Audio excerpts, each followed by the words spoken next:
한국과 미국, 일본 외무장관이 이번 주 미국에서 회담을 하고 북핵 등 한반도의 현안을 논의합니다.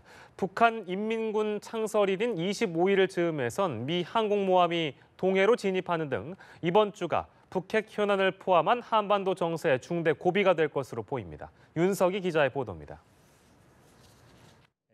한국과 미국, 일본 외무장관이 이번 주 미국에서 만나 북핵 문제에 대한 삼각 공조 방안을 논의합니다.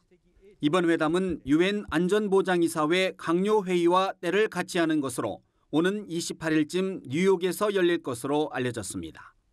회담에서는 북한의 이딴 탄도미사일 발사와 핵실험 동향에 대한 공동 대응 방안을 논의할 것으로 알려졌습니다. 특히 북한이 오는 25일 인민군 창건일을 즈음해 6차 핵실험을 감행할 경우 징벌적 제재 방안이 집중 논의될 것으로 보입니다. 미군의 핵추진 항공모함 칼빈슨호도 이번 주 한반도 해역으로 재진입합니다.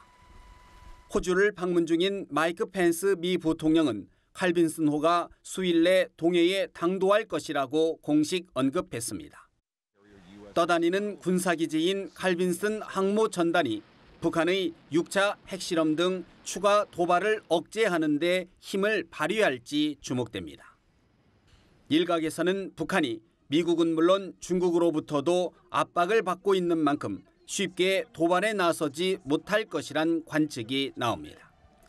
중국관영 환구시보는 외과 수술식 공격은 억제해야 하지만 군사적 개입은 불필요하다며 미국의 선제 타격 시 중국이 용인할 수도 있음을 내비치기도 했습니다.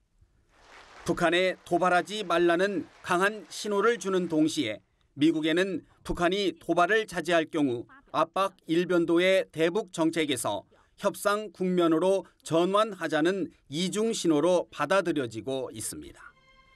북한이 핵실험 등 전략적 도발에 나설 경우 한반도 정세의 긴장감은 고조되겠지만 반대로 지난 2003년 2차 핵위기 당시 협상 국면이 열린 것과 같은 극적인 대변화가 일어날 가능성도 있다는 게 외교가의 전망입니다.